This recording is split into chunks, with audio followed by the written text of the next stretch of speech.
and we talk about the parameters of what's going to take place here tonight, I want to set some rules as far as audience expectation, because we've obviously come here expecting certain things out of our speakers, but I want to set some expectations for you guys. What I'd ask is that in a debate like this, it's easy to feel yourself just bubbling over with emotions. And I'd ask that you would refrain from expressing any sort of negative emotions during the course of this debate. Booing, hissing, this sort of thing. Please, none of that.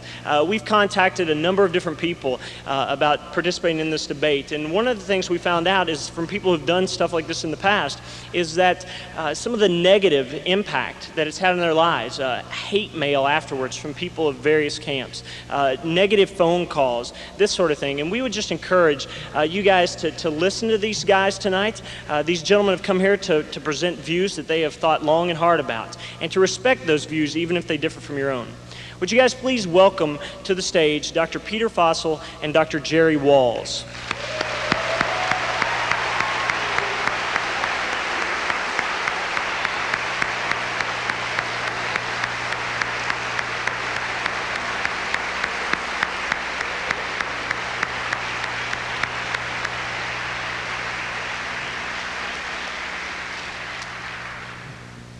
Tonight, going first will be Dr. Walls.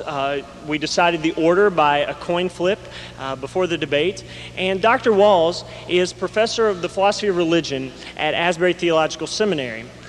He did his undergraduate studies at Houghton College, where he majored in religion. From there, he went on to study at Princeton Theological Seminary, and then went on to do also graduate work at Yale Divinity School in philosophical theology. And then finally completing his education by doing the PhD at the University of Notre Dame.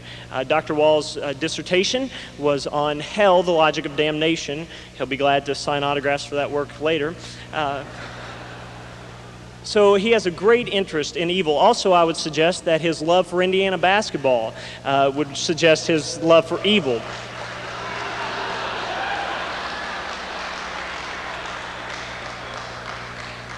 But Dr. Walls has written widely about this subject and is passionate about the subject matter. Please welcome Dr. Jerry Walls.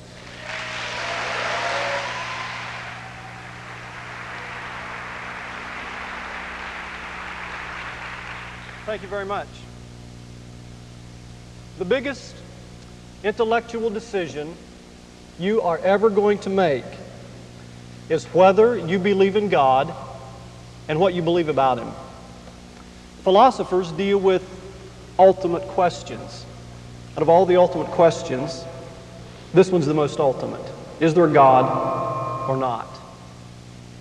The biggest practical commitment you will ever make is whether or not you will trust and obey God, or whether you will not. One of my favorite movies, which is by now a classic, it's called Hannah and Her Sisters, and this issue is brought to head very vividly by a character played by Woody Allen. Woody Allen has gone to the doctor and discovered that he might have cancer. And face to face with his own mortality, says, "My God, I'm going to die." And immediately he begins a search for God. And as he begins this search for God, he comes up against a really big problem. At one point, he's discussing this with his father, and the problem of evil comes up. He says to his dad, "What about the Nazis?" His mother runs into the bathroom crying. She calls out from the bathroom to her husband, "Tell him about the Nazis." He says, how the hell I know about the Nazis? I don't even know how the can opener works. That's kind of the issue. It's really baffling. I want to suggest to you that evil is another issue that you've got to come to terms with. Now, you may never face anything as terrible as the Nazis, but we all will face tragedies in our lives and in the lives of the people we love. If nothing else, we will eventually face our own mortality, our own demise. The question I want to ask you is, how will you deal with evil? How will you interpret it? How will you make sense of it when it devastates your life and the life of persons you love? Now, this is a deeply practical question, and it bears most directly on the question of what we will believe about God and whether we should obey Him. Now, what I want to argue tonight is this. Not only that we can rationally trust God, even in the face of evil, but that we should do so. Trust in God, I want to suggest, is the best way to make sense of evil and to cope with it in our lives. Now, whether or not you agree with this depends upon some very controversial claims. I want to admit that at the outset. Now, some philosophers about a generation ago attempted to demonstrate decisively that God and evil are incompatible, that it cannot both be the case, that there is evil and that God exists. Most philosophers now agree that there is no such decisive demonstration possible, a demonstration of the incompatibility between God and evil. Our position on whether faith in God is rational in the face of evil will depend upon intuitions and judgments that are not fully amenable to rational proof. Now, I'm a philosopher. I believe in arguments. I believe in rational evidence. I believe in debate. That's why I'm here tonight. But I want to admit that this issue will depend upon some things, what you believe about some things that cannot be decisively proven.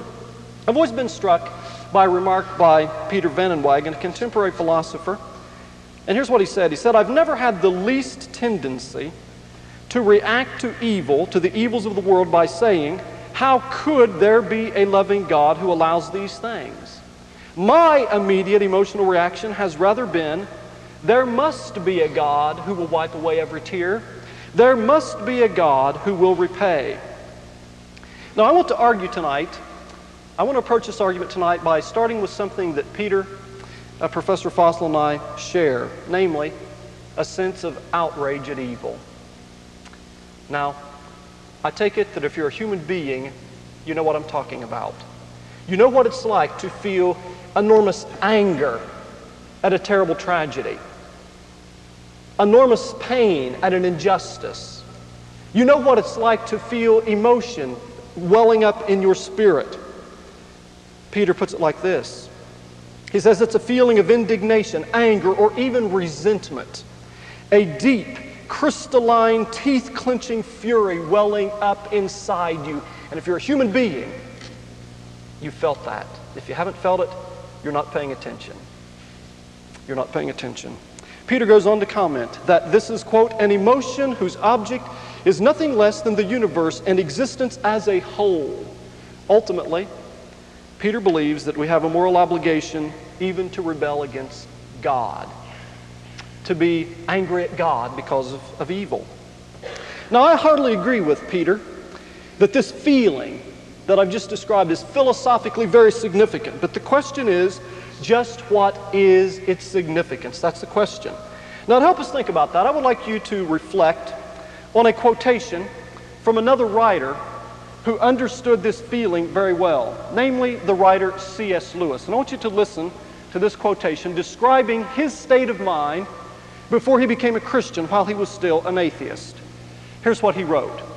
He says, "I was at this time living, like so many atheists or anti-theists, in a whirl of contradictions. I maintained that God did not exist. I was also very angry with God for not existing. I was equally angry with Him for creating a world."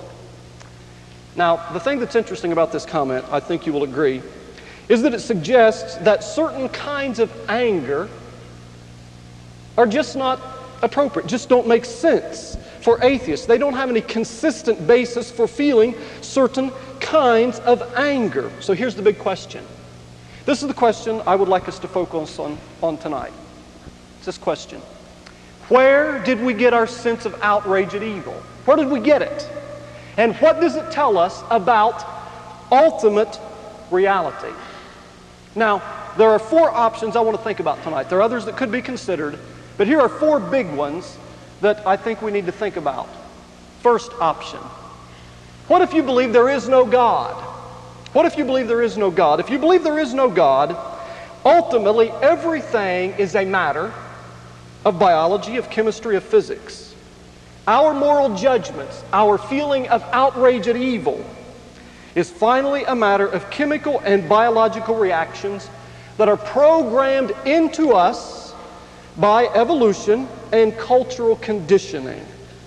Our moral judgments play this role. They promote survival. whatever feelings we have, whatever attitudes we have, evolution, according to the atheistic perspective, has built into us to promote and enhance survival. That's why we have this feeling. Now, a second view is the view that there is a God who is good but not all-powerful. Now, as a serious proposal, this is a relatively recent view, and this view maintains that God is not all-powerful. He didn't create the world the way traditional Christians and other theists believe, but they believe there's some kind of a God who has some kind of personality, and he's a good God, but he does not have the power to control things in any sense of the word. Now, on this view, if we have these feelings, they reflect the attitudes of this God, and this God is trying to persuade all of us to do good things, to improve the world, to make it a better and a more beautiful place. So where did you get your feeling of outrage at evil? This God proposed this feeling to you in an attempt to improve the world. Now, there's a third option, and this is the view that there is a God who's all-powerful, but not good. Not good. Now, the question is, if this is the case, where would this feeling come from? This sense of outrage at evil? Well, it's hard to know. It's hard to say. We can only guess. But perhaps it's something like this. Maybe this God created us to feel this way as a joke. Maybe he gets a kick out of making us feel outrage at evil, and he's sitting back laughing. It's to him a big charade. He's toying with us, playing with us, making us feel that there's something so terribly wrong about these kinds of actions. But it's just a big joke with God. It's, God has created this world as a scream movie, let's say. It's a horror movie, and he enjoys terrible things happening, and he enjoys making us feel like they're outrageous and terrible. That's possible. All right, there's one other possibility I want to mention, and this is the notion that God is all-powerful and good. This is, of course, the view of classic theism of Christianity. And on this view, it makes sense to believe that our moral judgments, our feeling of outrage at evil, is a reflection of God's own attitudes.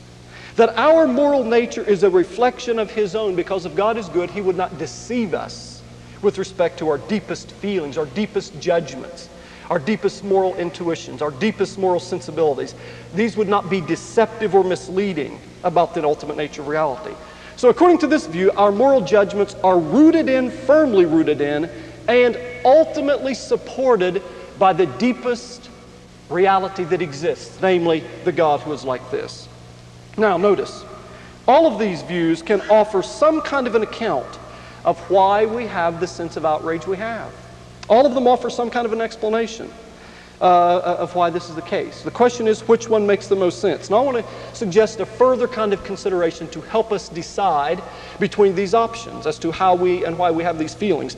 Let's consider the practical implications of each of these positions. In short, let us ask this question. On each of these views, what is the point of being angry? What is the point of being angry at evil, of having a sense of outrage at it? What does it matter whether we have this or not? And what do each of these views imply about the victims of tragedy? A writer by the name of Irving Greenberg has made this comment. He said, anything you should say about theodicy, about this problem of evil question, you should be able to say in the presence of burning children. Now let's put the burning children test to each of these four options and think about the victims of tragedy. Now, here are the implications, first of all, of each of these positions. The first position, if there is no God, if it's all a matter of biology, chemistry, physics, death and destruction are ultimate. So there is no deep reason to be angry at evil. Now what do I mean when I say death and destruction are ultimate? What I mean is this. According to the naturalistic view, the view that there is no God, all the energy in the world is eventually going to run down. The universe is growing further and further apart. It will eventually disintegrate and dissolve. Death will be the ultimate reality. Death will prevail in the end. Death, disintegration, and destruction. How much? Okay. That's the ultimate reality. Now, on this picture, I want to emphasize to you, what does it imply about the victims of tragedy? What does it say about the burning children test? Victims of tragedy are consigned to oblivion. So if this is your view, understand what you say and what you believe about the burning children of the Holocaust. What you have said is, those children have gone up in smoke and will never be heard from again. Their lives' ultimate, irreparable tragedies. And the rest of the universe, too, will go up in smoke in the ultimate Holocaust at the end of the day. Notice on this view, morality. Morality is not a deep feature of reality. Ultimate reality, you see, is not moral. It's indifferent. It's just matter and energy and the like. Ultimate reality does not support our moral judgments and hopes. Indeed, given this view, why should we be surprised at terrible things happening? If ultimate reality is about the survival of the fittest and the like, why should it be surprising if nature is red in tooth and claw? Because that's just ultimately the way it is. Why complain about it? It's ultimate reality, matter, energy, physics, laws of nature, etc. Moreover, on this view, our moral judgments are somewhat deceptive. Now, sociobiologists have this interesting view that the reason morality works is because evolution has designed us to feel that we owe an obligation to be moral, that there's some kind of sacred responsibility to do the right thing. And if we did not feel this way, say these sociobiologists, we wouldn't be committed to morality. It wouldn't work socially. Michael Roos and Edward Wilson put it like this. They say, in an important sense, ethics, as we understand it, it is an illusion fobbed on us by our genes to get us to cooperate.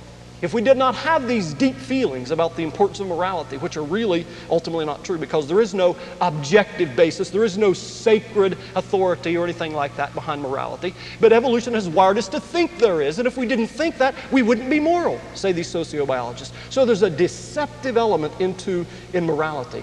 Now I suggest the same thing is true about our sense of outrage. Our sense of outrage is also biologically useful. It enhances survival. But if we think there's something deep about it, I think there's something ultimately illusory about it, because ultimate reality, you see, is morally indifferent. There is no moral nature to the deepest, ultimate nature of reality. Now, secondly, let's consider the second view. If it's the case that God is good but not all-powerful, then there is no guarantee that evil will be defeated. So anger at evil is at best empathy with God and with other creatures. Now again, anger at evil can have a socially positive value. It can lead to social improvement. But there's no good reason to think that good will triumph in the long run. And even if it does, there is no good, it will do us no good, nor will it do the victims of tragedy any good. So again, what is the test, the burning children test? Victims of tragedy at best will be forever remembered by God, but they also go up in smoke again, never to be heard from again, except as memories of God. Now thirdly, there's the view that God is all-powerful, but not good. Now if this is the case, the ultimate reality in existence is evil. Evil is ultimate reality, so anger at evil is finally futile. It's pointless. Except perhaps as catharsis. It may do us good to get it off our chest, to wave our fists at God, to cry out in anger at God. But if God is evil, this is by far the most despairing, demoralizing, terrifying prospect imaginable. The notion that we're going to die and rot, as naturalism says, that's bad enough. But the notion that there might be an evil God for whom this world's tragedies and suffering is, as Brian one time said to me, just the appetizer for what God may have planned for us in the next world to come, a banquet of suffering and misery which He will force feed us if He so chooses. I mean, if there's a God and He's not good, we're in for trouble more than we can possibly imagine. If the very notion that there could be a being of enormous power created the world but does not share our deepest moral judgments, is not opposed to evil, an absolutely devastating, demoralizing, terrifying prospect. The victims of tragedy, it's unspeakable, it's unthinkable. Perhaps the Holocaust was just child's play compared to what God may have in store if He's evil in worlds yet to come. Victims of tragedy, unspeakable. Now finally, What is the practical implication if God is good? If He's all-powerful as well as perfectly good? Well, here's the practical implication. We can oppose evil with confidence that God does too, and that He will finally defeat it. What does the burning children test say here? No evil is beyond God's power to repair. No tragedy is too great for God's creative and redemptive powers. And I want to emphasize that the distinctively Christian view of God especially gives us a powerful picture of a God who is worthy of trust in this regard. I want to mention quickly 3 distinctive Christian claims about the nature of God. First of all, that God is a Trinity. What this says is ultimately God exists in 3 persons in an eternal relationship of love. Ultimate reality is not matter, energy. It's not biology, chemistry, laws of nature. Ultimate reality is loving relationship. That's who God is. Now, the Christian view also says that the second person of the Trinity, God the Son, became incarnate, took on flesh, took on human nature in Jesus Christ for the purpose of coming among us and providing our salvation. On the cross, we see a portrait not only of our evil and what it does to people, but we see a portrait of love that is capable of absorbing the worst evil that we can throw at it, absorbing that evil and breaking its power, and offering us the power to love like that. That's what the cross is about. The events that Christians just celebrated this past weekend. God absorbing evil, taking it into Himself to break its power. Marilyn Adams has remarked that there's a relationship difference between the general who stays back at headquarters or who watches the battle from a hilltop high above and the commander who gets down in the trenches to take the fire with his soldiers. The doctrine of incarnation says God got down into the trenches with us. Didn't just stay aloof, lofty, watching us writhe in pain and anguish. He got down in the trenches with us. Indeed, He dived on a grenade to save the world.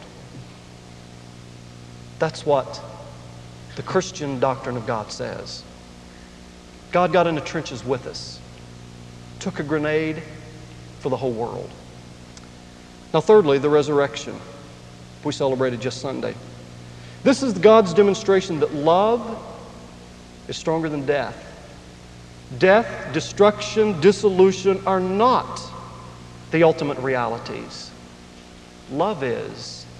The love of the Trinity displayed on the cross. That love created the stars, moves the stars, and that love will finally redeem and has the power to redeem all the evil in this world. It is God's proof that we can trust Him to defeat the greatest of evils and to overcome the deepest, most unspeakable, unthinkable tragedies. In conclusion, I would contend that our moral intuitions, including our sense of outrage at evil, are best accounted for in a theistic view of reality, the view that says God exists. Moreover, this view is most hopeful and morally encouraging, not only for ourselves as we negotiate the suffering and evil in our own lives, but also most hopeful for the victims of tragedy that we care about. Now, God has not given us a complete explanation of evil. There's not a complete theodicy, to use that word that philosophers use to talk about explaining evil. But here's the question. The question is whether God has revealed enough of Himself and His purposes to make trust in Him a rational way to live. In the great novel, The Brothers Karamazov, Ivan, who makes that famous speech on behalf of the children who suffer, Ivan, in this book, eventually, as it unfolds, goes mad because he feels the force of the moral demands, but he feels a great tension between those moral demands and his own moral capacities, and a tension between those demands and the way the world is. Lacking moral faith, he went mad. Powerful moral intuitions, but not a vision of a good God that ultimately made sense of them. I would suggest to you that the Christian view of God provides a moral faith that makes sense of our moral demands and underwrites them, and God has showed us enough that we have reason to trust Him.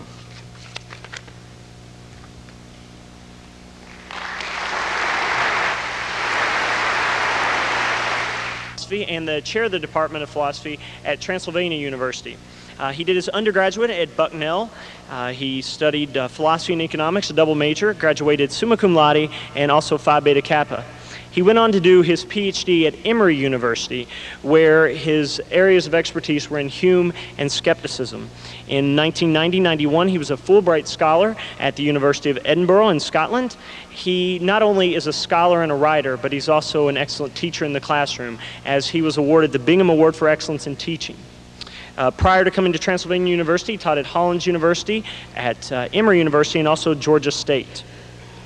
I was introduced to Dr. Fosl through a student of his who brought me an article that he had written entitled "The Moral Imperative to Rebel Against God." He knows how to provocatively title his articles. But the moral imperative to rebel against God has actually received such noteworthy attention that it's being translated currently into Portuguese into a compilation of works there. Would you please welcome to the stage Dr. Peter Fosl.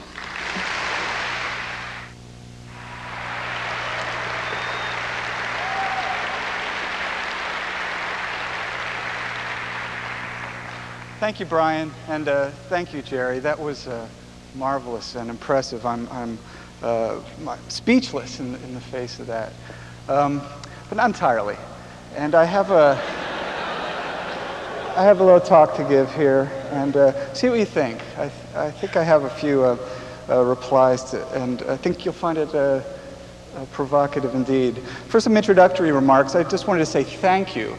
One of the things that I'm most pleased about is giving this talk in the first place. I mean, people come out to basketball games, football games, but to have people come out to talk about philosophy in these numbers, it's breathtaking for me, it's inspiring to me, and I'm very grateful for Southland and for the UK Christian Students Association and for you for coming out tonight. I think philosophy is one of the great pleasures of life, and the more people can get involved in it, the better. I also want to say thank you to some of the students, Mike Zeller, Sean Thompson, Jeff Chambliss, who are attenders at Southland Christian. I'm grateful to have them in my life. They challenge me. They are always coming into my office, sending me emails, dropping off more books to read, and they've made my life just a philosophical joy. So I want to say a thank you for them. I do want to say it's a slightly misleading advertisement, though, for the talk tonight. Many people have interpreted my position as being about arguing that there is no God or that God doesn't exist, but that's not the position I'm going to argue, and I'm sorry if that disappoints you. You'll see it's a slightly different position. Fear of Southland.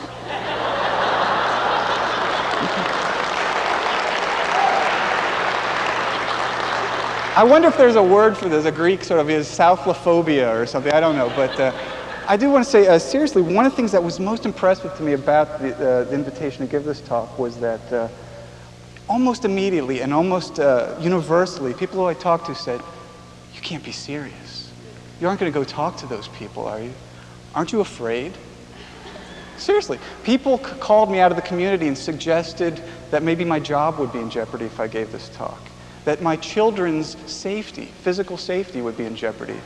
That I would receive hate mail, phone calls, and who knows what else. And I found that kind of sad, and I hope you all, I don't want to try to answer why that would be. Might be good reasons for that, bad reasons for that, but I hope it's not true. And what I want to say to you tonight is, let's prove them false. Let's prove them wrong. Let's show them that people can engage in conversation about these topics without fear, on both sides. I'm personally, just to get this out front, neither an atheist nor a theist. In fact, some days I'm both in the same day. I find my position on the existence question kind of wavering. Days I find myself a theist, it's sort of I must say I'm sort of personally convinced by what philosophers call the argument from design. You guys ever hear Cat Stevens, the Muslim singer's song, "Morning is Broken"? That about does it for me sometimes, I must tell you. Other days, though, I'm a rabid atheist, but most days I'm somewhat a little different. I call myself a skeptical Quaker. You know, I'm searching, I'm looking, I'm trying to figure it out, but I've affiliated myself with the Quaker community because, at least in my personal experience, everybody's is different. I've found there, if anybody's right about this, I suspect, you know, they are. So I'm searching along with them, but I'm still kind of skeptical too. And I acknowledge as a skeptic that I might be wrong. One of the things I've come to learn through studying philosophy for a few decades now is how difficult it is and how easy it is to be wrong in philosophy, how complex and subtle and challenging some of these things are. So I acknowledge that up front. I'd also like to just dedicate this talk to Sharon Bottom, someone who I think has suffered some evil. She's a woman from Richmond, Virginia, whose child was taken away from her for the so-called crime of being a lesbian. And I hope that her child is restored to her and that evil is rectified soon. Anyway, let's get going on this before my time runs out.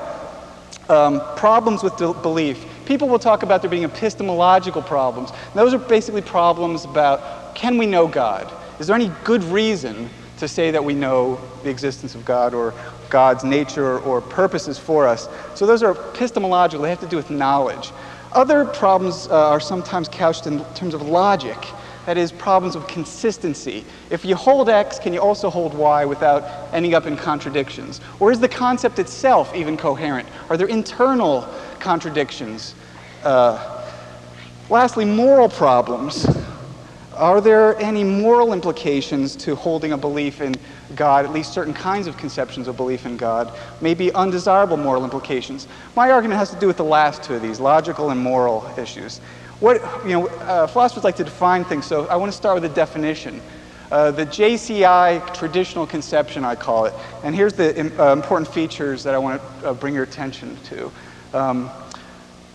God is a being having, among others, these three properties. Omnipotence, can do anything. Omniscience, knows everything, and is good. It's that constellation of three properties. The Abrahamic tradition, I think, I'll share that. But can these three properties all fit together in a coherent way and in a way that's consistent with our other beliefs and is moral to hold? That's what I'm going to be questioning. Here's the thesis a little bit more clearly. I hope you can read this. Given the general facts of what I call common life, although it may be possibly otherwise, and I acknowledge, as Jerry said, there's no definite answer to this, so I may be wrong and it may be possibly otherwise, it appears in a compelling way that the traditional JCI conception of God is inadequate. The conception is apparently inconsistent with sound moral judgment and perhaps leads to other immoral positions. It appears, therefore, that the traditional JCI conception of God is a conception we ought to revise or abandon, perhaps in favor of other conceptions of the divine, or perhaps altogether. That's the thesis I'm arguing. This is not necessarily the existence question. Here's my case. Here's how it's going to run. First, I'll make what I call the phenomenological point. I call this the experiential point, that point of outrage that Jerry made. Then I'm going to present you with a short argument, a few reinforcing analogies, 7 solutions that don't work, a couple solutions that do work, I think, and a conclusion. So let's get rolling. First, the phenomenological point. Take a look at this picture. This is wrong. I think we can all agree. Our experience in common life leads us to see very clearly that this is wrong. What is this? This is a Jewish mother and her children on the way to gas chambers in Auschwitz. God didn't stop it. The second one. There's a beautiful child, looks a lot like my child, in fact. This child's about to be murdered by Nazis. Guess what? God didn't save her. Here's another child, beautiful young girl. She was imprisoned and probably murdered by the Nazis. God didn't stop it. Another child, beautiful young boy, maybe 8, 9 years old. Any of you have 8 or 9-year-old children? Do you know any? Think about that child being taken from you, put in a concentration camp, put up against a wall like that, numbered, tattooed. This child was in prison and probably murdered by Nazis. Could have been your child, maybe. God didn't stop it. Do you know this fella? This is a man named Joseph Mengele, one of the most hideous pieces of work of the 20th century. And these are two of the twins he experimented on. He was a Nazi doctor. God didn't stop Mengele. Not for a second. Here's a pile of corpses, if you can see it. Some of the nearly 6 million murdered by Nazis. God didn't stop that Holocaust. Not for a second. It's hard to see that picture. That's a picture of bloody bones and bodies. Some of the 500,000 Rwandans murdered in 1984, butchered with machetes. They were killed in a church, in a house of God. God didn't stop it. Didn't stop those machetes for an instant. 500,000. Beautiful little kindergarten class, primary 1 class in Dunblane, Scotland. This is one that, it's even hard for me now to talk about this. It brought me to weeping when I heard about this. It's a town I know. Wonderful people there. You can see those children. They're just lovely, gorgeous children. 15 of them, 15, those 5-year-olds, murdered by Thomas Hamilton in 1996.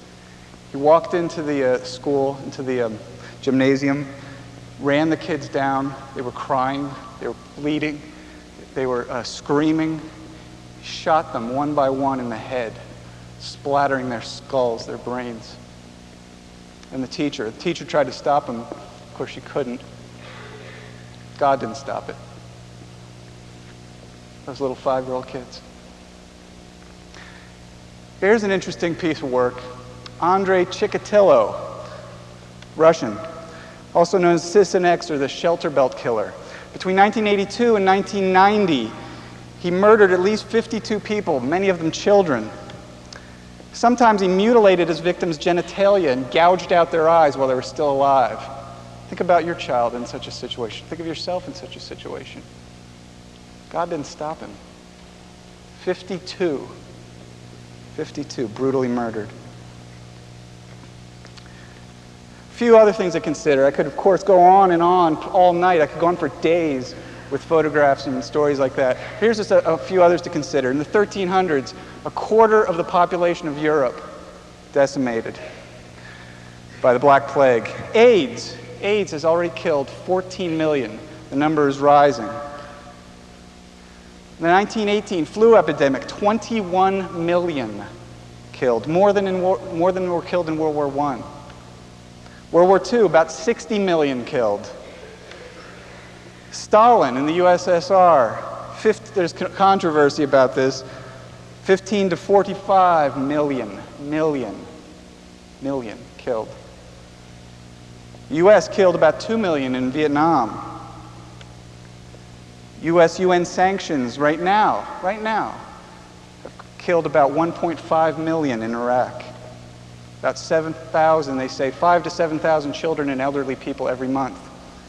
Since I've been talking, in fact, 3,420 children have died of starvation. Since I've been talking. 9,000 per hour. 1 every 3.6 seconds. There goes one. There goes one. There goes another. Dead. God didn't stop any of it. Here's the arguments. That's the phenomenological point. I hope I've outraged you. It outrages me. First, I call the moral principle. Here's the principle. Read it carefully, see what you think. If any being is aware of some wrong, is able to stop or prevent that wrong, and does not stop or prevent that wrong, then that being is morally reprobate.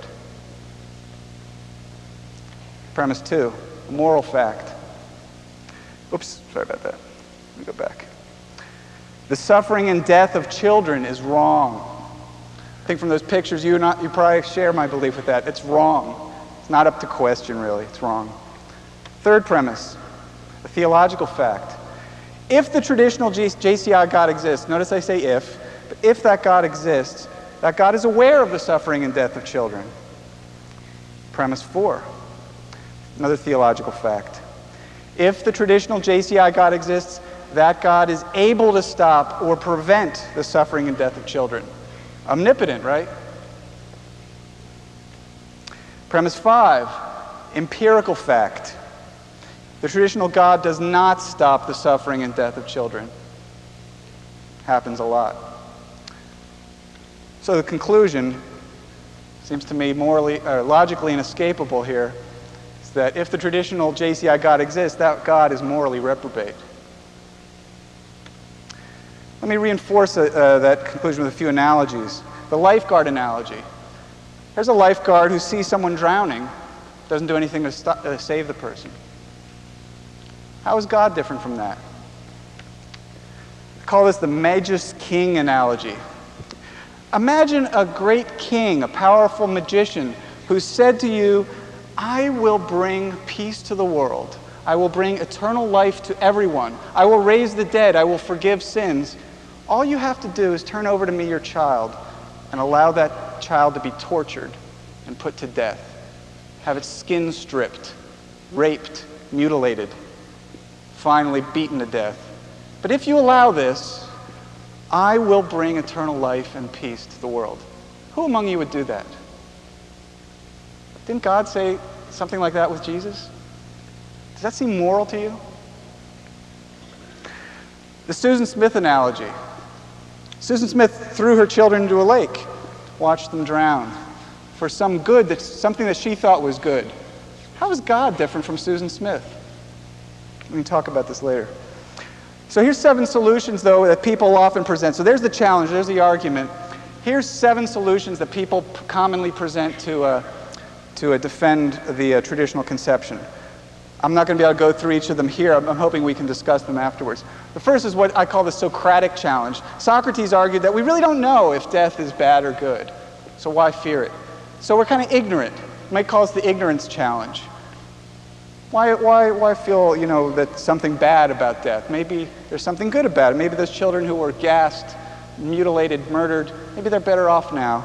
The Socratic challenge. The evil is illusory challenge, I call this. This is something that some Christian scientists believe, for instance. Mary Baker Eddy, that evil is an illusion, and if you understood the world rightly, you would see that there is no evil.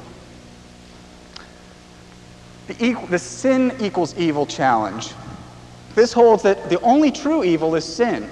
So, for instance, in slavery, we don't have to worry about the slaves unless they sin. What we have to worry about is the slaveholder. That's the one who's really in trouble because that person has sinned.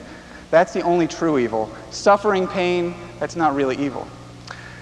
The good requires evil challenge. People will say that you can't have good without having evil. I don't think that works either, but that's a common challenge. The free will challenge, perhaps the most common challenge. There must be free will. If we didn't have free will, there wouldn't be evil, but we need free will. There's something overridingly important about free will. Asbury professor Mike Peterson, I think, believes something like that. The greater good challenge. The greater good challenge says that, okay, there are these evils, but there is a higher good, a greater good that makes these short-term, lesser evils not really a problem. The soul-building challenge. No pain, no gain. You need evil to grow and to become a better person, to appreciate things. I don't think they work. Here are some that do work, however, I think, in my opinion. The non-rational faith. You can say, look, I know reason leads me to this sort of outraged position, but I'm going to go with some sort of non-rational faith. I think there's 2 kinds. One is what I call the Job option, Book of Job. That is, the faith appeal to hidden reasons. You say, I have faith that there's some hidden reasons. I don't know what the reasons are, but I just have faith that somehow there is a good reason for all this. There was a good reason to permit the Holocaust. There was a good reason to permit unblame. Second version of the non-rational faith is a leap of faith. A philosopher named Kierkegaard characterized it this way. There's something beyond reason. Sure, evil is offensive from the position of reason, Yvonne's position, but there's something beyond reason. And that's what I leap to something beyond reason. I think there are prices to this, however. One is I think it's a dangerous thing to give up rationality. I think it also erodes our moral judgment. When we excuse these things, when we say that, oh, there must be a good reason, I think that erodes the outrage that is rightfully there. Excuses of responsibility. Why even oppose it if it's part of God's plan? It masks the evil of the world. We think to ourselves that everything's good, everything's happening for a purpose, and we don't pay attention to things like Rwanda. Few people in this country even lifted a finger, this government certainly didn't, to stop the Rwanda massacre. Few people did anything to stop the Holocaust. And courage is in action, a similar point.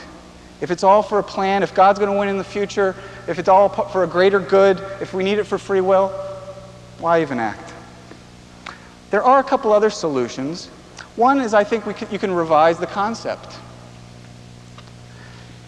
You can abandon the omnipotence. This is one of the options that Jerry talked about. And on my theistic days, I'm listening to Cat Stevens, I'm sort of inclined to that. That they're just abandon omnipotence. Abandon omniscience. I think that's possible, that God doesn't know everything. That God isn't able to do everything. God isn't able to stop evil. Maybe God doesn't know everything. I'm a little bit more inclined to the omnipotence, abandoning that. But you can also just abandon the concept altogether, of course, and go atheist. That is an option. So I think there are some other solutions that work. In conclusion, just say from the argument, remember I had the argument and the phenomenological point. From the argument, here's what I get. The traditional JCI conception of God is apparently, I do say apparently, inconsistent with sound moral judgment. It offends our moral judgment. From the phenomenological point, we get this. There are attempts to defend the traditional JCI conception, and while they are possibly sound, again I note and I'm clear that they are possibly sound, to me they seem implausible and even themselves morally repugnant in the potential price they bring with them. So where does that leave me? Perhaps we ought to abandon the traditional JCI conception of God, perhaps in favor of another conception of the divine. We don't have to give up the existence. You can still believe in God, but just not use this conception. Or perhaps give it up altogether. So that's the way I see it, and I hope we have a good talk about it. Thanks very much.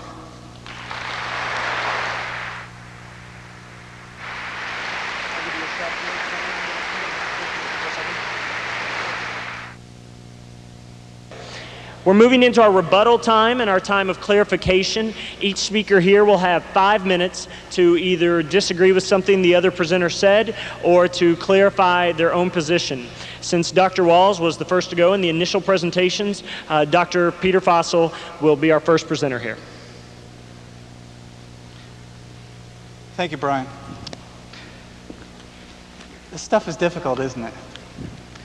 Just sitting there, I was thinking about all the penetrating remarks Jerry made, and I'm afraid I can't answer them all here, but of course, he and I can talk over long periods of time. What I'm most interested in is talking to you, so I'll keep my remarks brief.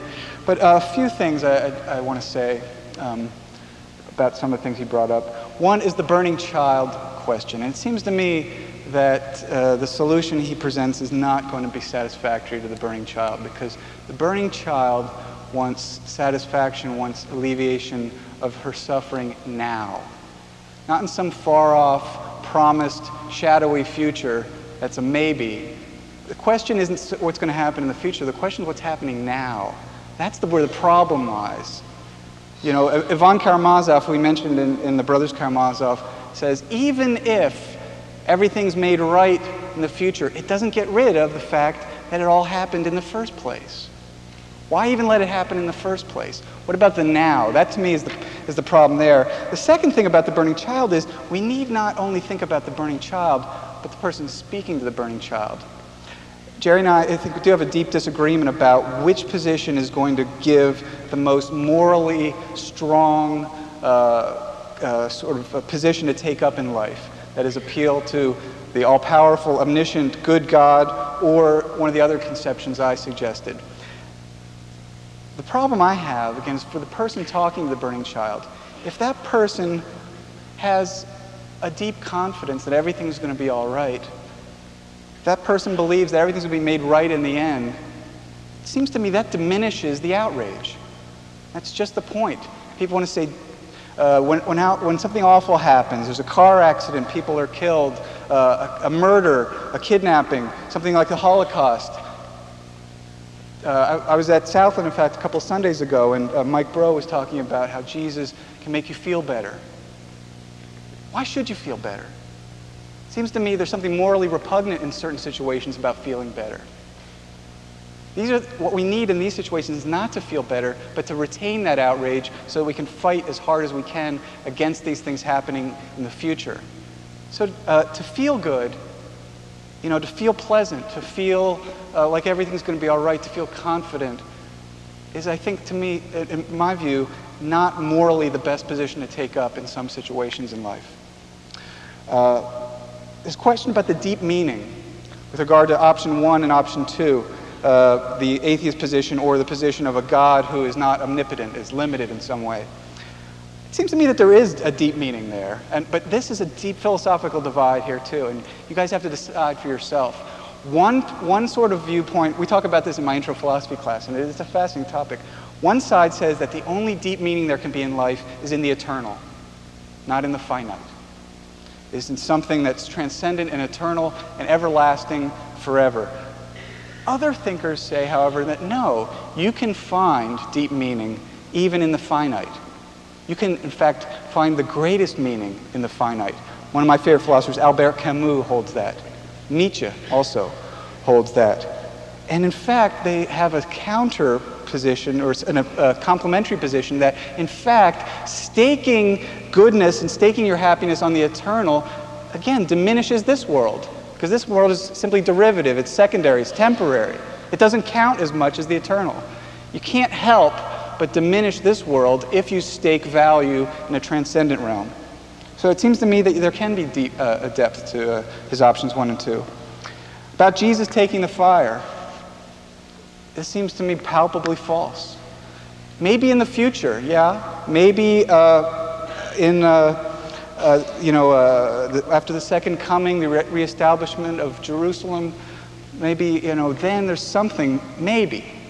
But even if that happens, it doesn't change the fact, again, that Jesus wasn't going to the gas chambers, those children were. Jesus wasn't in Dunblane, it was those children. So it seems to me obviously false that people suffer. Now, maybe Jesus took his own fire, but there's plenty of people who are still suffering and getting their own fire, and it's not being taken away from them. It's out there. And again, it seems that there's this tendency to look away from Rwanda, think that it's been eliminated, that it's disappeared, that it doesn't count. It counts. It's there. It's there. Time. Okay. Thanks very much. Plague, he didn't stop the earthquake in Turkey. And I would just hasten to say, look, a lot more people than that have died that have never even been up on a slide. Never heard of them. Countless, anonymous, utterly unknown sufferers down the ages we've never heard of. I don't want to diminish that for one moment, but I want to ask this question. Are their cries lost in the air? Those shrieks of the Jews in the Holocaust, are those shrieks the last word for those people? That's the question. God didn't stop it, no. But the question is, do we have reason to believe He will rectify it? That in the end, even those people can look back on their lives and say, I'm glad I was born. Christian view is the only position that gives us an intelligent, I think, persuasive account of how, in the end, even people that have gone through that could look back on their lives and say, I'm glad I've lived. My life is still ultimately worth it. So yes, if God doesn't do anything besides this world, if this world is the last word, I agree with Peter. There's no reason to believe God is good. But let's get really clear about this. The Christian view doesn't say this world is God's last word. So if you're going to attack the Christian view, I mean, understand, that's at the heart and soul of Christianity, that this world is just, temporary. It's not God's ultimate word. So if there is an intelligible account of how in the end God can rectify this, then the claim can stand that God is a good God that is worthy of our worship. Now, with respect to freedom, lots of what Peter talked about has to do with with human beings abusing the gift of freedom. Now, why is freedom so important? Well, the Christian answer in essence, down the ages, that many theologians have given is this: real freedom is essential for real relationships.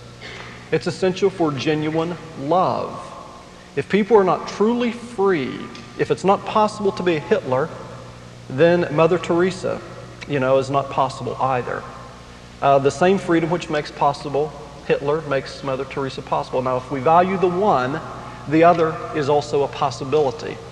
Granted, it doesn't often seem like it's worth the price to us, but again, I go back to the question, is it possible in the end that God has a resolution, even for the victims of Adolf Hitler? Now, with respect to the suggestion that Jesus is something like a sacrifice to this evil king, a couple things I want to say. Jesus willingly chose to absorb the evil. He was not simply a helpless sacrifice like a little child. This is the eternal Son of God choosing willingly to take the suffering of the world upon himself, to absorb it, to break its power. And God never, ever, ever uses any person as a mere means. Never, ever. Anyone that suffers, God ultimately promises to make it possible for their suffering to be redeemed and their lives ultimately to be meaningful. So God is not engaged in that kind of a use and abuse of people.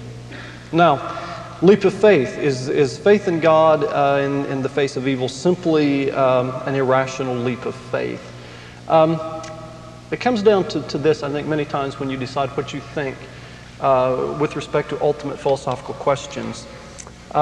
Which view makes the most sense of the most things? Which view makes life the most worth living? And again, I would repeat the claim I've made earlier. If evil is ultimate, if destruction is ultimate, this does not encourage our moral efforts. It's utterly demoralizing. The view that most encourages us to fight evil is a view that promises there's a reason to think that fight can prevail, that fight can win. So if you take a coach at the beginning of a game and he says, look, at the end of the game, at the end of the day, you don't have a chance of winning. No matter how hard you fight, no matter what effort you put into this, you're going to lose in the end.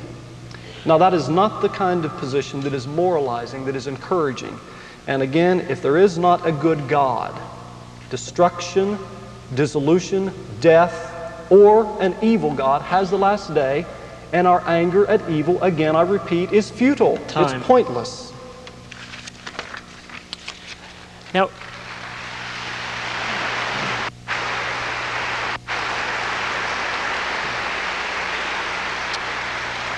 we're going to move into our time of question and answer. And to get this started, what we're going to do is we're going to allow our presenters here to ask the other presenter one question. Then after that, what we're going to do is we're going to open up this mic down front and allow some of you all to come down and to ask a question. And as you think about some of the questions you might want to raise, I want to stress to you, you aren't invited to come here and give a lecture. You can ask questions, but we would encourage that they would be concise. Take the time that you need to, but we would ask that you would keep your question to under a minute, and that it would be a question and not an address. First off, to ask the question of Dr. Walls, Dr. Fosl.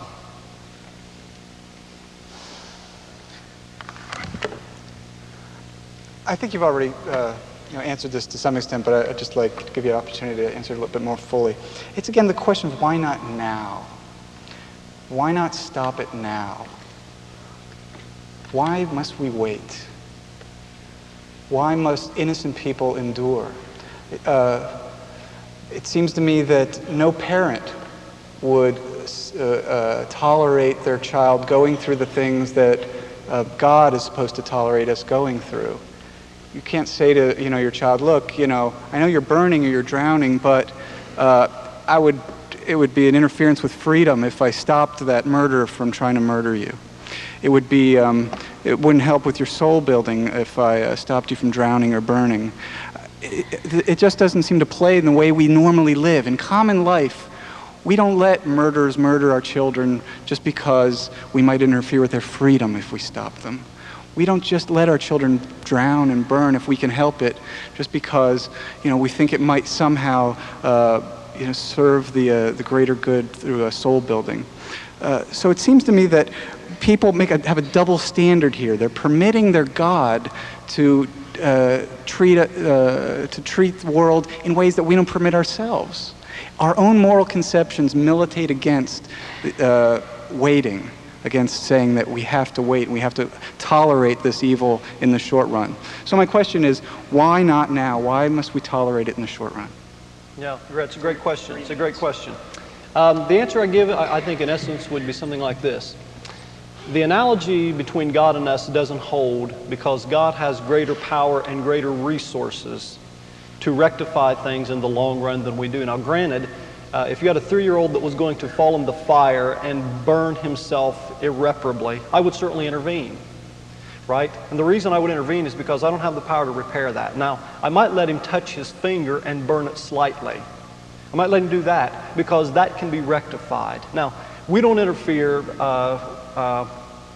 if we think there's a long-term good, a lesson that can be gained, some good that can come out of it.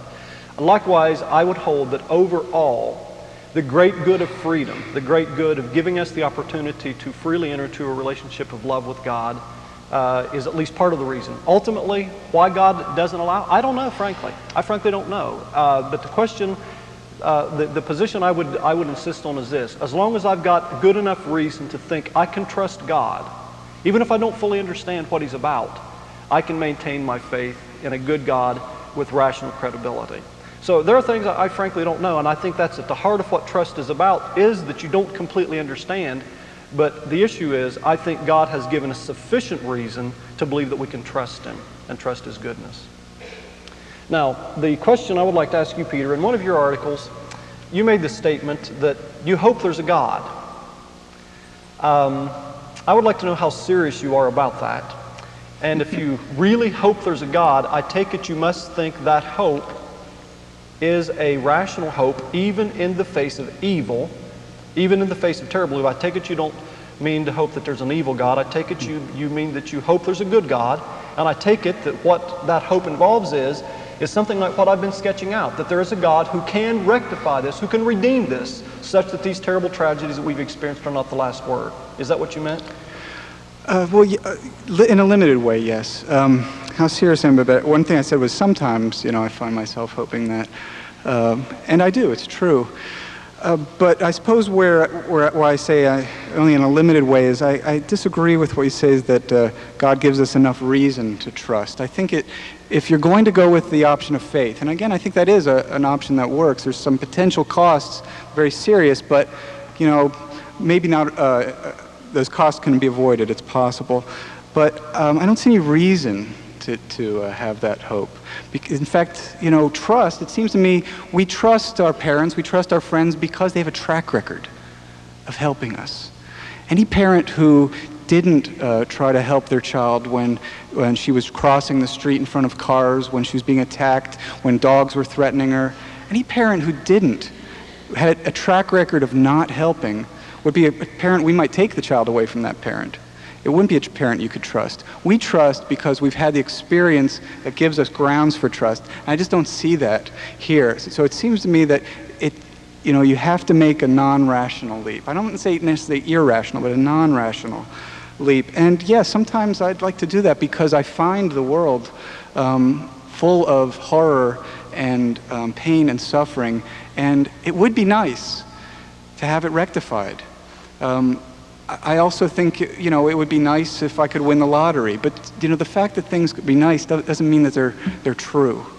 So I'd like it to be sometimes that way. I hope that there is some sort of rectification.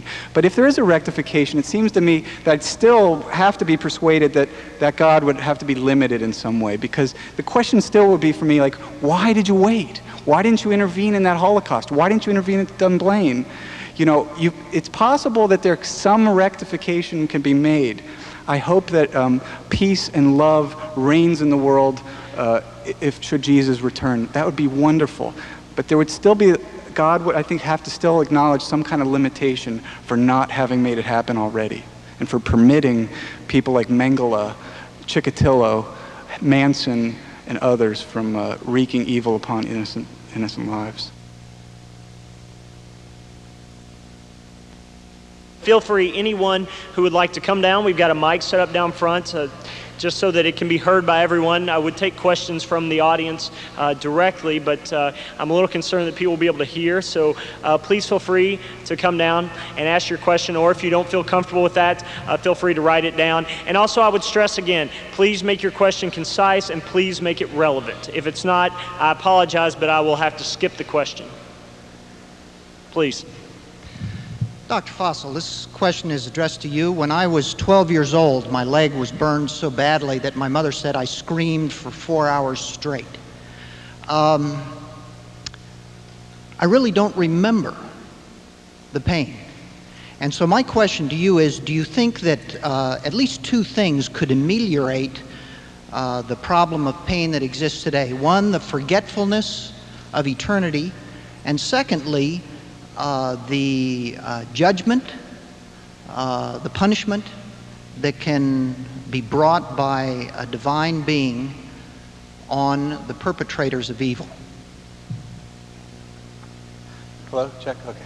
Thank you. Yeah, that's, I'm glad you brought that up about punishment and about forgetfulness. I think, forgetfulness is an important thing. How many of us could get through life without the capacity to forget? I think it is an essentially important capacity. But I guess what I would say, sir, in response is, wouldn't it have still been better to have not been burned in the first place? If it would have been better, then that would have been ideal. And that, if we're abused or beaten or mugged and then forget, that's good. It's good to be able to forget those wrongs. But it's better still not to have had it happen in the first place. And it seems to me a good and omnipotent God wouldn't let it happen in the first place. About punishment, Jerry is much more an expert on damnation and hell than I, but it just seems to me that he's thought a lot about it. He's a theologian in a way that I could only dream about, so I really respect his views on this. But I must say, to me, the concept of eternal punishment is inconsistent with a good and loving God. It seems to me that somehow, some way, all souls must be saved. And so I don't want to, it wouldn't bring me pleasure to see, Hitler punished for eternity. I'd rather see him healed and restored to a good and loving condition. So it seems to me that punishment and that sort of revenge is itself an evil. We shouldn't want it, and God shouldn't want it. What we should want is the evil to not happen in the first place, and if it's rectified, to be rectified without punishment. Dr. Fosl's response there was within the time limit. I just want to remind no, you're within the time limit. I just wanted to remind both of you that the time limit response on answering questions is no longer than 3 minutes. Okay, Dr. Fosl, first I wanted to give an example and say as a student, say you see me plagiarizing a paper, which we're assuming to be morally wrong, and you have the ability to stop me, should you, which you should according to your morally reprobate argument, because, if God has the ability, he should stop this evil and stuff like that. Now, if you did stop me, you also would be morally wrong for stopping me from having the choice or from doing my free will. Like it's my freedom of choice to plagiarize a paper. Thus, you are morally wrong to infringe on my choice to plagiarize. I wanted to see how you answer that, I guess. Well, excellent counter-argument. One of my students.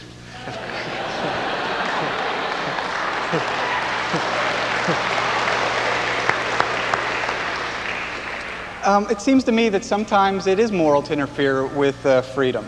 If I see someone trying to kill someone else, go interfere with that freedom. I don't see why freedom must be preserved at all costs. It seems to me that the freedom defense doesn't work because a limited freedom that would not allow people to commit heinous acts of murder would still allow for the freedom to love God or not love God. We could be utterly determined and not unfree in every way except one, the freedom to love God or not love God.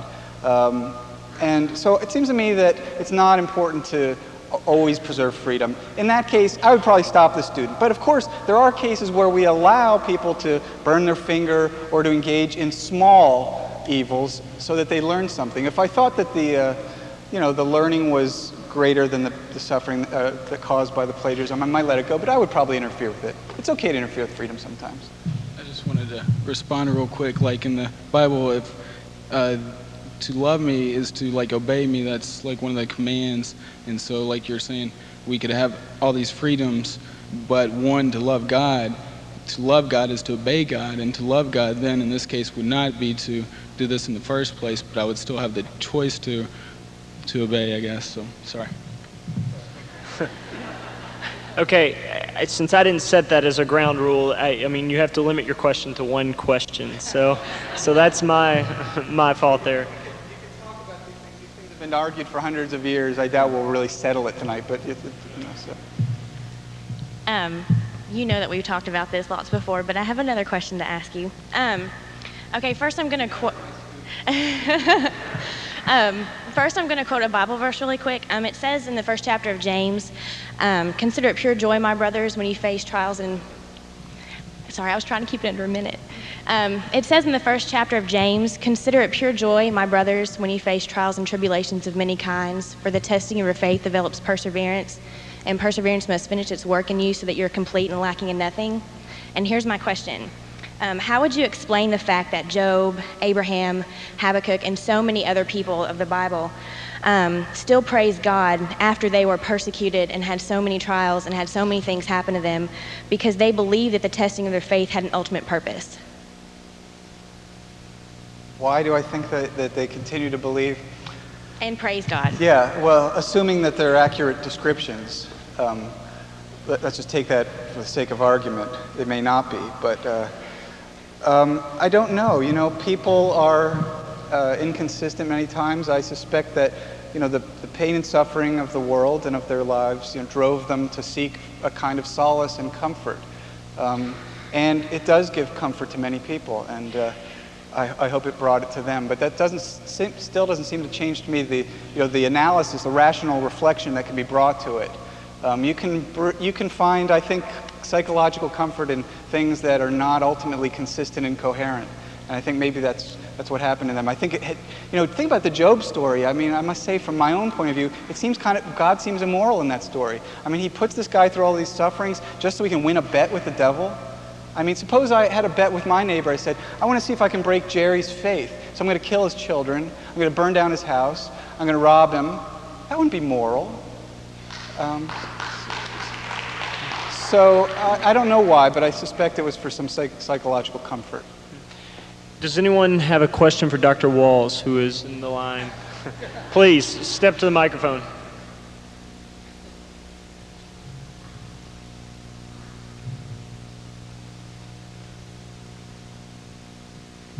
Wrote it down. This is in response to the statement that the good and all-powerful God is represented in the Christian Trinity. Since its conception 2,000 years ago, the body of Christ, to which Christ promised to give his Holy Spirit, has been responsible for such evils as the Crusades, the Spanish Inquisition, the genocidal colonization of the New World, internal Christian strife between Catholics and Protestants in Northern Ireland, and the ceaseless division of the Christian church since the Protestant Reformation. If Christians, through Jesus' own promised gift of the Holy Spirit, support, allow, and ultimately cause these severe and colossal evils in the name of Jesus Christ, how can Christianity, Jesus Christ, or the Christian God be trusted to bring about its intended overcoming of evil? Thank you.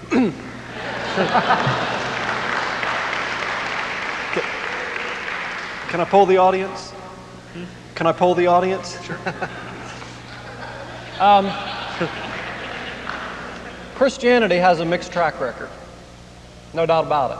And the church has been very willing, especially recently, to own up to that and to point out that it's inconsistent with Christian teaching. Now, I would say that Christianity has a real strength in the fact that that's inconsistent with what we teach. We have a built-in correction to that, a built-in way to avoid that. I mean, point out to us, this is inconsistent. People say, you're right, we need to change. But I would also point out to you that there's also a massive record of education, of hospital, of relief work, et cetera, et cetera, et cetera. And I'd also go on to point out to you that the 20th century, the most godless century in the history of the world, has been by far the bloodiest. And there's not the same kind of built-in correction with respect to atheism and secularism that there is with Christianity. So granted, the record is checkered, but we've got a built-in correction that's inconsistent with what we believe. It's not inconsistent with what Khrushchev and likewise believed.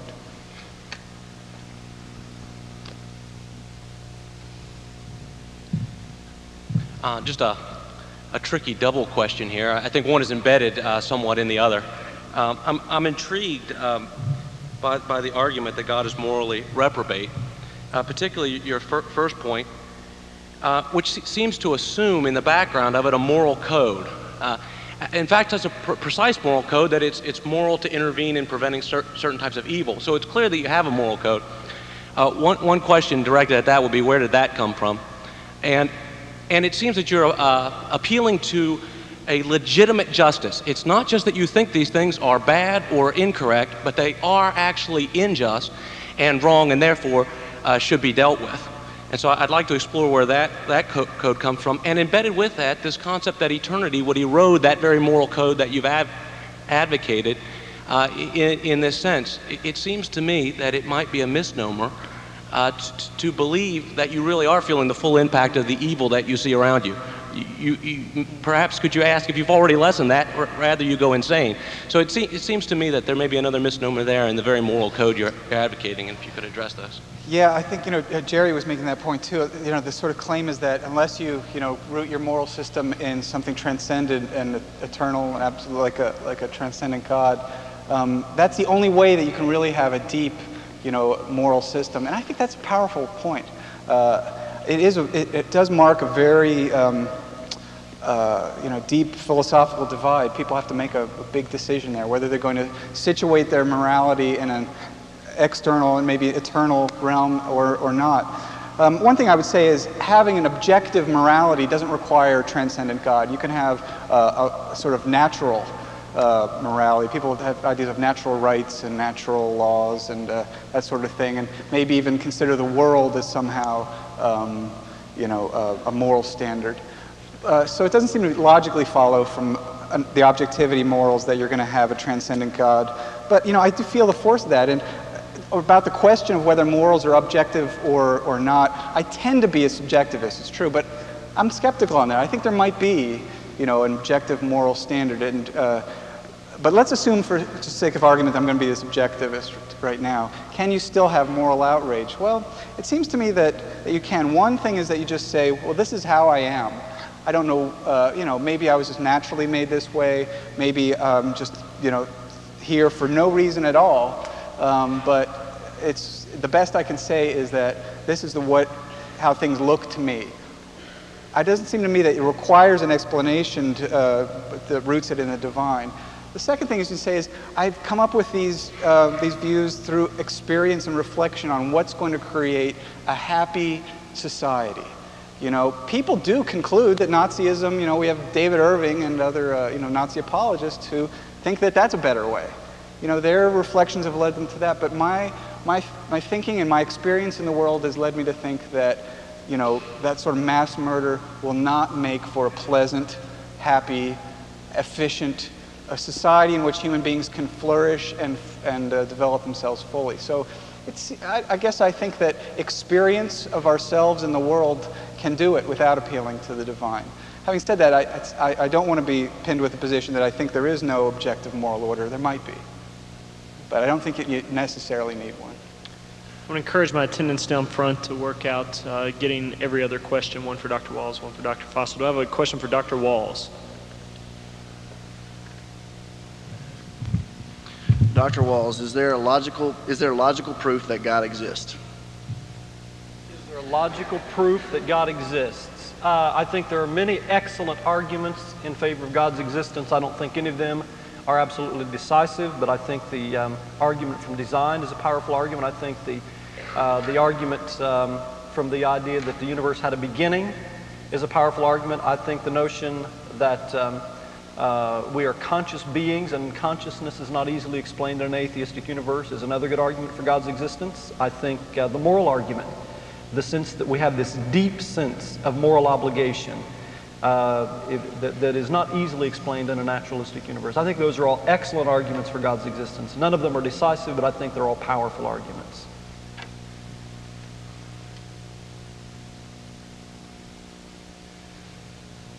Dr. Fosl, this goes along with the question that was asked previously about morality. My problem with evil is not so much the problem with evil, but the problem of goodness. I can understand why there's so much evil in the world. I mean, I know the own sin and own kind of corruption in my own heart. So it's not hard to see that why there's evil in the world. My question to you is, why is there the degree and extent of goodness that there is in the world? And what is the source of that goodness, if not God? Jerry was talking about the design argument, and I've confessed that I find it compelling sometimes personally, myself, even though I admit logically I don't think that it's all that strong. And one of the things that, when I would say, what is it about the world? Yeah, it's the flowers, the trees, the amazing, construction of the human organism and of living things, and the way ecosystems work together. The starry heavens above, the grand mountains in front of us. If any of you have ever climbed in the Scottish Highlands, there may be no atheists in a foxhole, but there are probably few in the Scottish Highlands either. It's just the sheer beauty of it is overwhelming. But something that's also beautiful is moral action, as you're saying. Kant talked about, philosopher Immanuel Kant said not only the starry heavens above, but the moral law within. And the ability of people to stand up for principles of what they think is right and wrong is inspiring, and sometimes it makes you think, gosh, there must be some sort of divine assistance or support that makes it possible for somebody to stand up against such seemingly unsurmountable, desperate odds. But, again, I think that sometimes I hope that that's true. It'd be nice to think that there's that cavalry of support, but there are so many times when the good is crushed that I don't find there to be, I don't find it, your point, ultimately compelling. I think it creates conditions for hope, and for wishing, but the sheer number of cases in which those sorts of efforts fail and are dashed and crushed in miserable, humiliating ways is enough to doubt that there really is a cavalry out there to assist us as well.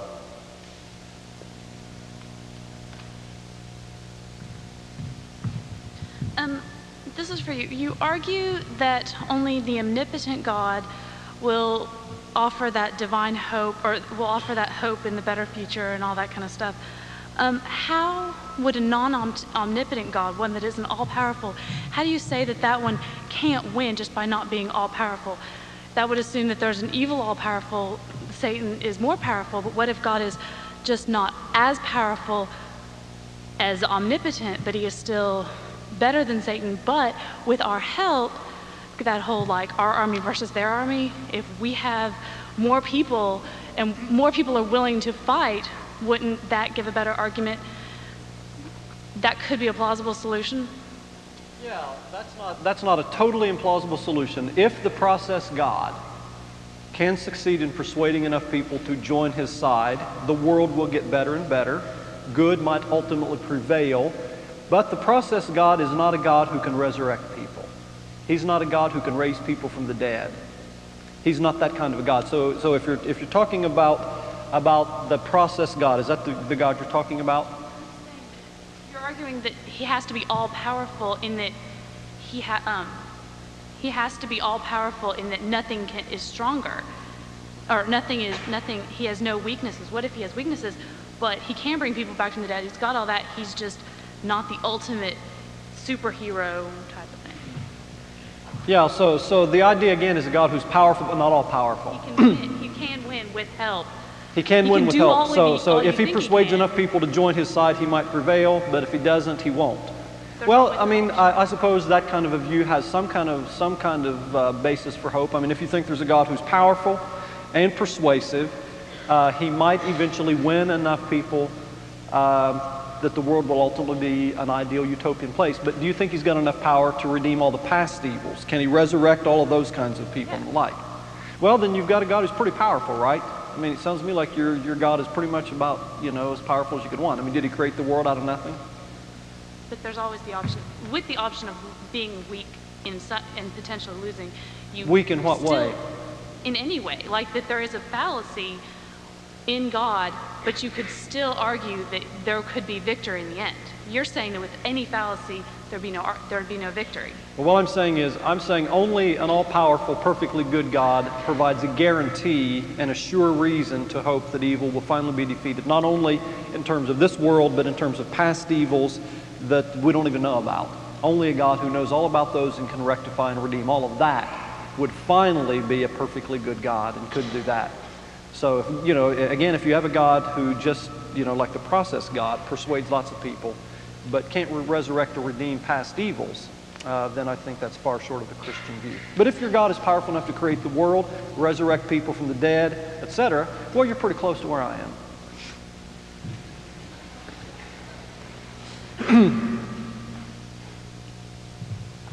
My question is also for Dr. Walls. There are numerous mentionings in the scripture where God intentionally hardened people's hearts, causes them to act evil so that he may later reveal his power and wrath as punishment for that. With Dr. Fosl's point of with an omnipotent, omniscient God who just sits back on the sidelines and watches all these evil things happen and doesn't do anything about it. How do you respond in that it's an all-powerful, all-good God who, in those lights, somewhat looks like a guy who's standing back, letting these evil things happen to fulfill his own ego by bringing down wrath at some later time to show his power, which doesn't sound like an all-good person? Yeah, well, the contest with Pharaoh that you referred to in Exodus is a fascinating text, and I would refer you actually to a great discussion of that in Marilyn Adams' new book. And the point is this. Pharaoh has put out a challenge to God. He says, "Who is the Lord God Almighty?" The Egyptians have their gods.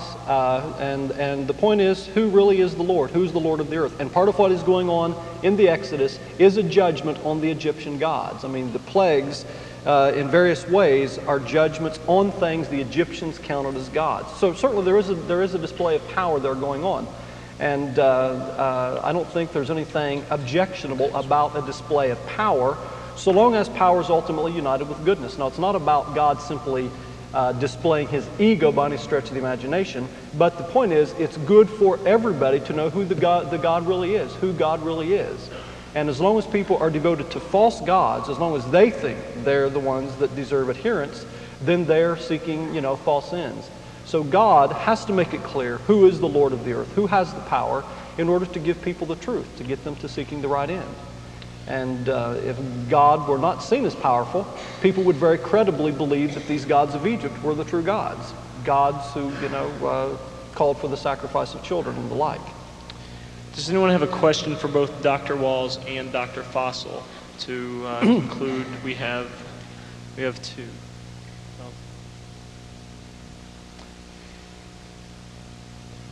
I'm kind of new at this, and I apologize, but what is the cost of being an atheist? You gave us the cost of being a Christian, but what's the cost of being an atheist?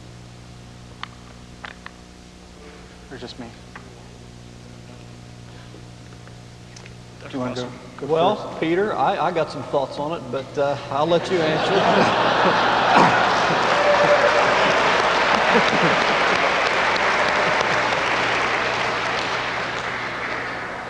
Well, here's what I would say, and let Jerry compliment what I say. I think there are costs to that, and I think one of the costs is being too dogmatic about the non-existence of God.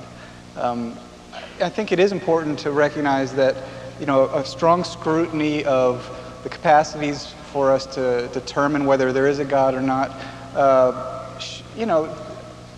don't decisively answer the question either way. And what I would say that the cost of atheism is the cost that all dogmatisms have. When people believe they've got the truth absolutely about these kind of things, they tend to be very dangerous. And we've seen, as Jerry said, in this last century, the most murderous century ever.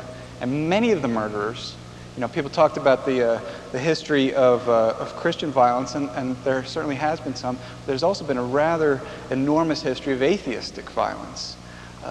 Whether staking your claim on these absolute beliefs, I think, opens the door to humans thinking that, look, I've got the absolute truth, whether it be atheism or theism, and that justifies me in annihilating or eliminating or excluding somehow from my stores, my restaurants, my apartment buildings, who knows, those who don't agree with me. And so I would say that the dangers of atheism are the dangers of dogmatism. What do you think? Well, in the short term, the atheist has to give up lots of the basis for hope and meaning that Christians enjoy. If you went to church on Easter Sunday morning and you sang "Christ the Lord is risen today," and you felt your heart soar at the prospect that death is not the last word, I feel badly for people who don't share that joy. I feel badly for people who cannot believe that Jesus is God. Because Jesus, if you've ever looked at him in the New Testament, you can't help but love him. It's hard not to love this man. It's hard not to love a person who sees people so clearly and loves them so purely. And it's incredibly wonderful to think that not only is this man good, he's actually God. He really did defeat evil. He really was raised from the dead. And I could commit my life into this person's hands. People who don't have that hope, that's a cost to me. Giving up that kind of hope, that kind of basis of meaning. And the fact that I think that there is a God and that what we're here for is a relationship with God, people who decline that, I think, are, of course, missing out on the meaning of life, what life is all about. They're pushing away the depths of happiness and hopes for happiness that only a faith in God can provide. And when Peter admits, he says sometimes he hopes there's a God, even if it's an irrational hope. I think the reason he hopes there's a God is because God built him that way.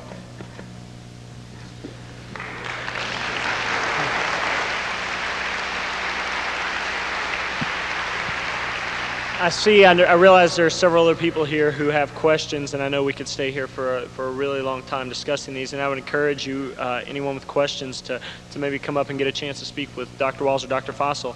I would just like to give them about 2 minutes apiece to just say any concluding remarks that they would have to share before we close.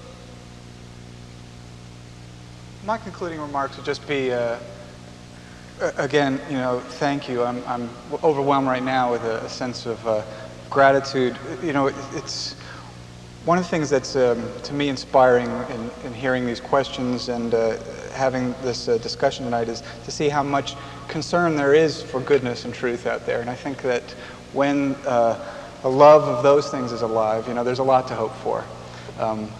What I also would say, however, is keep an open mind. Think about these things. You don't have to come to my answers. You have to come to Jerry's. That one of the most wonderful things we have in life is the ability to use our being to reflect on these things, to come to a kind of coherent, systematic, satisfying, worldview about these things. It's something that I think many other creatures, iguanas, salamanders, flowers can't do for all their wonder. Don't limit yourself and deny this extraordinary thing that we have called philosophy. Whether you agree with me or not, I hope about the issue of God and evil, I hope you'll agree with me that one of the great gifts we have in life is the ability to philosophize. And I hope you'll go out and do a lot more of it.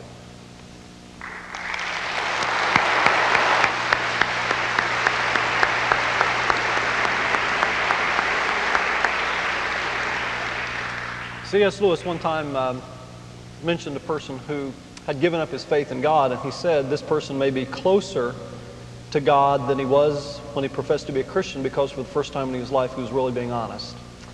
And I too would say, be honest, look at this stuff straight in the eye.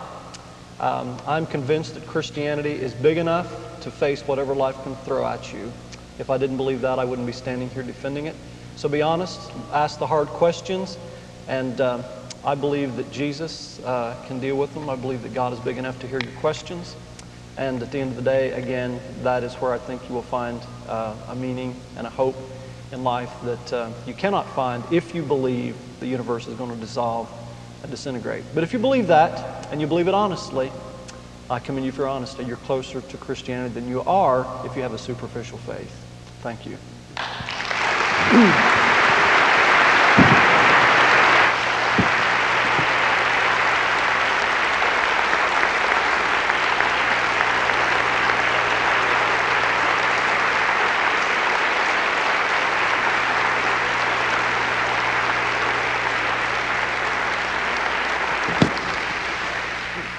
Through that, Gary. I just wanted to say thank you guys for coming out here. And I realized, when we were setting this whole thing up, in 2 hours, you're not going to solve, completely resolve every problem that people have talked about for thousands of years. But this issue is so important to me.